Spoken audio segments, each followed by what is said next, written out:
may naging interview pala itong si Panelo.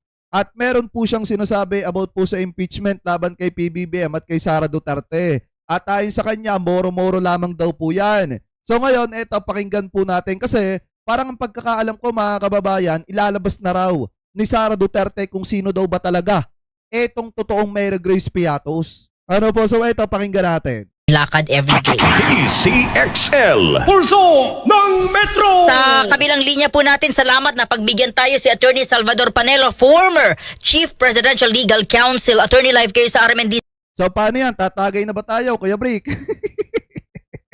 DCXL Manila. Si Radyo Manludes, good afternoon. Good afternoon. May bago pong impeachment kay VP Sara. Ano pong reaksyon po ninyo as a lawyer? Though hindi po kayo a lawyer niya, ano po ang inyong reaction, Attorney Panelo? Nako, matagal nang tugtugin yan Hindi ba nung una pa, naghahingin na sila, walang nangyari kasi hindi sinunod ng House of Representatives yung procedure sa impeachment as outlined by the Constitution. Na ngayon, they're trying it again, but the same grounds were used. Confidential funds at kung ano pang mga kalokohan na yan. Madaling sabi, walang mangyayari doon. Wala daw mangyayari mga kababayan sa Kamara de Representantes doon daw po sa mga impeachment complaint na ipinay laban daw po kay Vice President Sara Duterte. Pero alam niyo kung ano yung pinakasigurado dito?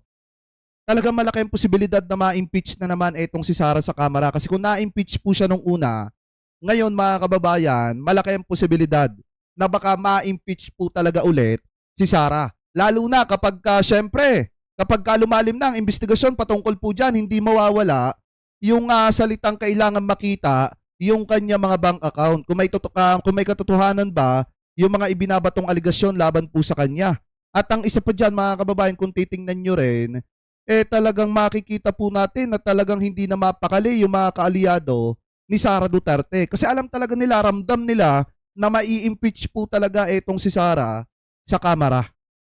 Lalo na at mabibigat yung mga ipapile, yung mga ipinile na impeachment laban po sa kanya. Kita nyo ba kung gaano kakakapal yung papel mga kababayan na ipinile laban po kay Vice President Sara Duterte. At ang isa pa dito mga kababayan, pinakakasuhan na rin po siya sa ombudsman. Diba ng graft and corruption, ng plunder.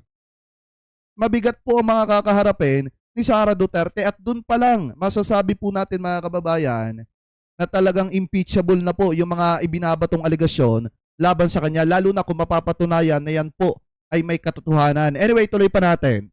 Maaaring makapasa yun doon sa House of Representatives dahil maraming kalyado si Presidente. Pero pagdating sa Senado, wala yan. Alam po ninyo, yung ginagawa ng mga yan, matagal na nilang plano yan. Ang talagang target nila, si Inday Sara, para hindi ito makatakbo, ma-impeach, ma-disqualify kung ma-convict sa Panguluhan sa 2028. Pero gaya pa rin ng nangyari na, hindi sila magtatagumpay.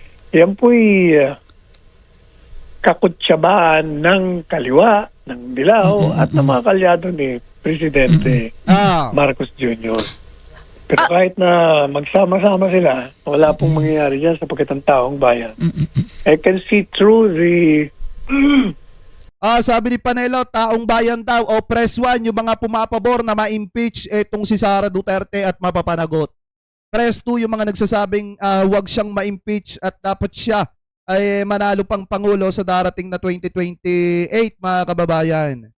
O ayan, press 1 sa mga nagsasabing dapat ma-impeach itong si Sara at mapapanagot mga kababayan para makita naman ni Panelo. The assault on our democratic institutions. Hindi rin sila magtatagumpay. Ang tao galit na nga sa kanila. Kaya tingnan niyo, bagsak ang rating ni Presidente Marcos Jr.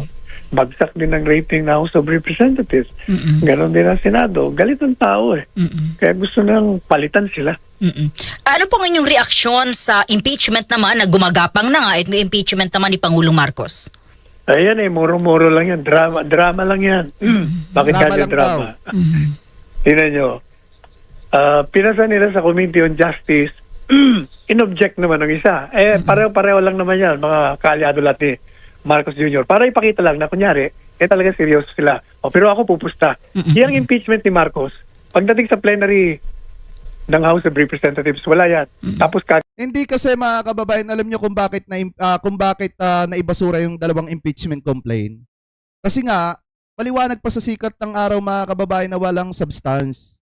Ibig sabihin walang sapat na batayan para katigan ng mga miyembro ng Committee on Justice at ng iba mga kongresista. Mismong inisa-isa mga kababayan, kita nyo naman, pinag-usapan, pinagtalunan, at kita nyo kung saan bumagsak, kung ano yung kinahantungan. Sa basurahan. Kasi wala naman talagang sapat na batayan. Walang sapat na basehan. Anyway, tuloy pa natin. ganyan. Dismiss. Okay, so sa tingin niyo po Because ito... they have the numbers eh. It's Opo. a numbers game. Sa politika lang lahat yan. Ito po, Kunyari lang yan, para ipakita na, kunyari sila yung objective, Oo. ayos nila yung may nag-file, ayusin nila. Puro balat kayo lang yan, Lourdes. Opo. It's all show. It's all pretense. It's all subterfuge. Okay, attorney, may reaction niyo po kukunin namin. Ito po ay mula kay Senate President Soto. Sabi niya, dahil po sa desisyon ng Korte Suprema sa impeachment ka ni VP Sara, it's make it very difficult in the future to impeach officials for alleged wrongdoing. Impeachment now is an impossible dream. So dahil dyan, panahon na raw para i-revise. Opo. Dinagdagan niya pa yan eh. Sinabi Opo. niya, desisyon daw ng Korte Suprema, judicial overreach. Kaya ang sabi ko sa kanya, sa programa ko, Opo. pwede ba, huwag kang pumasok sa teritoryo ng mga abogado. Hindi ka abogado. Huwag mong ipakita at ikalat ang pagka-ignorante mo. Yung sinasabi mong judicial Ikaw nga, Attorney Salpanelo, abogado ka nga, pero yung ibang mga sinasabi mo, talagang talagang maipagtanggol mo lang itong mga Duterte kahit sablay na. Di ba mga kababayan? Si Tito Sen, ipagpalagay natin, sinasabi nila hindi talaga abogado. Pero sa dami ng nagawa ni Tito Sen, hindi natin maiaalis mga kababayan na hasang-hasa na po yan. Lalo na at si Tito Sen ay isang lawmaker, gumagawa ng batas. Diba? Kahit pa sabihin nating marami nga diyang abogado, hindi ko po nilalahat. Katulad ni Harry Roque mga kababayan, kahit mali na, kayang baluktutin mga kababayan yung patungkol sa batas, maitama lang yung mali. Diba? May pilit lang pala yung mali. Sorry. Diba masunod lang yung mali. Samantalang si Tito Sen sinasabi niya lang kung ano yung na-experience nila dati pa na inia-apply niya ngayon. Kasi alam naman po natin na ilang impeachment na yung nagdaan na si Tito Sen mga kababayan ay naging saksi at naging hurado pa nga. Diba? So, ibig sabihin, hasang-hasa na itong si Tito Sen sa mga usapin na ganyan. So ngayon, ituloy pa natin. reach, ang maaaring tawagin sa ginagawa mo ay isang ignorance overreach. At yung sinasabi mong impossible dream, siguro, ang impossible dream ay yung ikaw ay maging abogado. Impossible talaga yun. Sapagkat, unang-una, tingnan mo, impossible dream, ang impeachment, bakit naka-file na? Siguro, ang sinasabi mo, imposibleng makapasa yung impeachment against Marcos Jr. kasi kakampi. Marami siyang kakampi sa House of Representatives. At impossible dream din ang impeachment naman kay Inday Sara kasi pagdating sa Senado, kahit na marami ka diyang kakampi pero hindi naman believe sa'yo yung mga kasama mo, madidismiss din niya si Inday Sara. Eto sa mga kababayang Pilipino po natin ipinagmamalaki. Ipinagmamalaki ni Panelo na pagdating daw po sa Senado, hindi daw talaga may impeach sa madaling salita itong si Sara. Dahil nga, bagamat may mga kaalyado daw itong si PBBM, itong si Senate President Tito Soto, wala daw pong bilib yung mga kaalyado na yon ni Tito Sen. Kaya daw po mga kababayan, malabo daw umusad yung impeachment ni Sara Duterte. So ngayon, ito lamang yung masasabi ko dyan. Kung nagawa ni Chis Escudero dating patulugin yung impeachment mga kababayan, nung siya ang Senate President, sa panahon po ni Tito Sen, mukhang malabo yan. Kasi sa ayaw at sa gusto nila, sabi ko nga sa inyo mga kababayan, wala na tayong pakialam. Kung ano yung kahantungan sa huli, ang mahalaga lang makita natin yung bank account ni Sara Duterte at makita natin mga kababayan yung ibang mga binabatong aligasyon laban po kay Sara, lalo na yung pagtanggap niya ng pera sa Pogo at saka sa mga drug lord mga kababayan. Yun lang yung nais natin makita dyan. Wala na tayong pakialam kung mai-impeach siya or hindi. Kasi doon pa lang, pag umusad na yung impeachment niya, makikita ng taong bayan kung nagsisinungaling ba etong si Sara Duterte o hindi. Di po ba? Yun lang ang gusto natin makita dyan. Yun lang yung gustong makita ng taong bayan, Panelo. Anong nangyari? Attorney, sabi niya, dahil dyan, panahon na para sa revision ng 1987 Constitution. Wala yan. Mga revision na yan. Hindi mangyayari yan. Alam po ninyo. Opo. Yung ginagawa kasi nila, puro nga balat kayo lang eh. Gusto nilang i-revise para manatili sa kapangyarihan. Gusto nilang gawing parliamentary, yung iba. Pero karamihan sa kanila, ayaw nila yon sapagkat matatanggal sila sa pwesto. Ayaw nila ng pagbabago. Sapagkat they're enjoying the fruits of the present political system. Pareho rin yan ng anti-dynasty. Matagal na yung anti-dynasty, hindi nakakalusot. Ngayon sinusulong na naman nila. Wala rin yung mangyayari dyan. Kung meron man mangyari, sigurado yung diluted dyan. Yung pabor pa rin sa kanila. Opo. Naputol. Di ba mga kababayan? Kaya kung titingnan nyo, ako sa totoo lang, hindi ko po inaano yung mga kababayang Pilipinong abogado po natin Pero may mga abogado po dyan, hindi ko naman po nila lahat na talagang kahit mali na ipipilit pa rin. Kahit wala na sa sinasabi ng batas, ipipilit pa rin. At ang isang halimbawa dyan si Panelo at saka po si Harry Roque. Same song. Ibig sabihin parang, okay, sige, ito na. Attorney Panelo, may isa pa ho. Sabi ho ni Representative Lawrence Defensor, ang desisyon ng Korte Suprema ay panghihimasok sa Kongreso na may mandato sa impeachment at ipaglabag sa separation of powers. Siya yung nanghihimasok sa desisyon ng Korte Suprema. Ewan ko kung abogado yan. Baka nag-aabogaduhan din yan. Pareho nung nandiyan sa Senado. Wala ko yan. Huwag niyong pakinggan yan. Huwag niyong patulan niya mga yan. Ano pa Hindi nila matanggap. Hindi nila matanggap ang katotohanan na illegal ang ginawa ng unang impeachment. Unconstitutional. Ayaw nila matanggap yung desisyon ng Korte Suprema sa kung ano nung kabulustagan pinagsasabi nila. Pero attorney, kung illegal yun, di ba? Bakit yung pa rin po ang ginamit sa pag-file ngayon ng kaso kay VP? Hindi. Ang illegal, yung prosedimientong ginawa nila. Oo.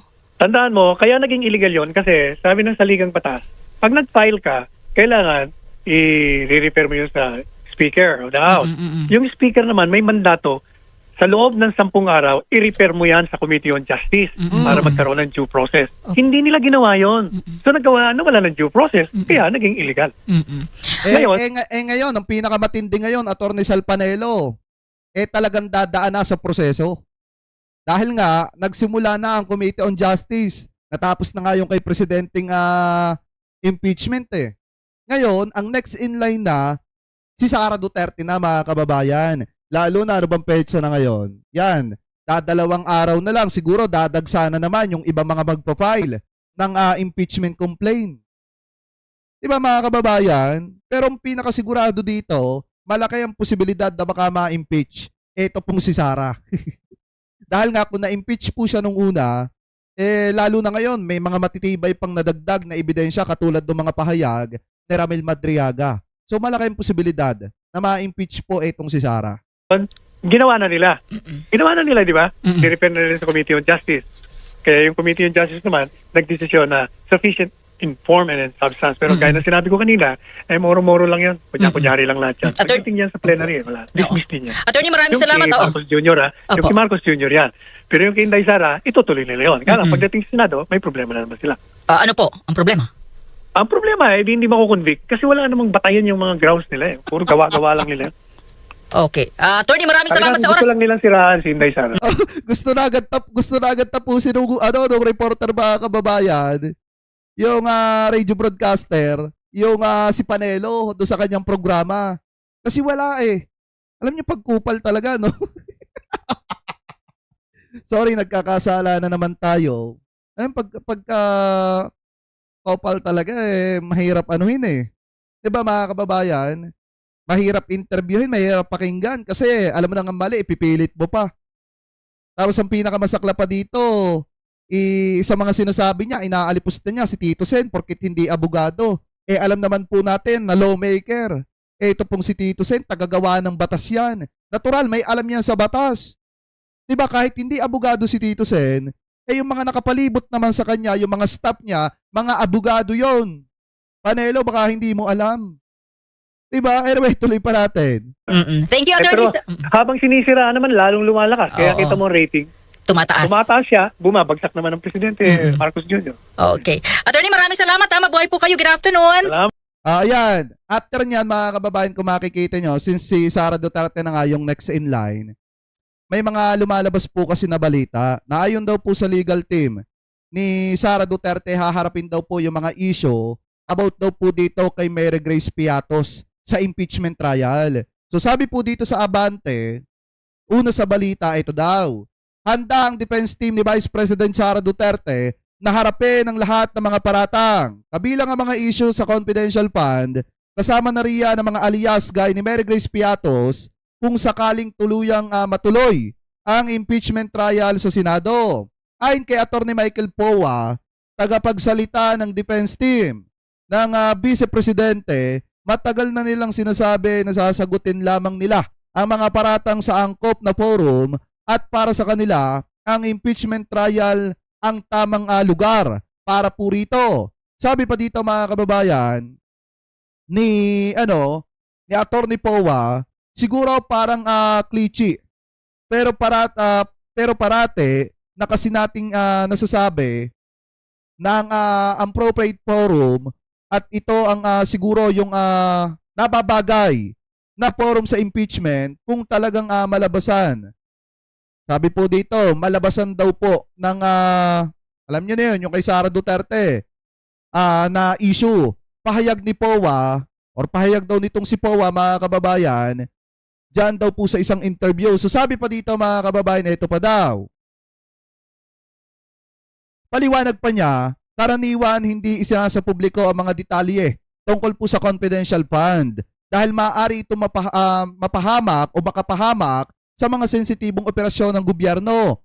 Pero kung impeachment trial na ang usapan, posibleng mailahad na raw ang mga ito or posibleng mailabas na kung sino, ito pong si Mary Grace Piatos. Kasi kung titingnan nyo mga kababayan, ang isa kasing tanong dito, ang Vice President ba may confidential funds?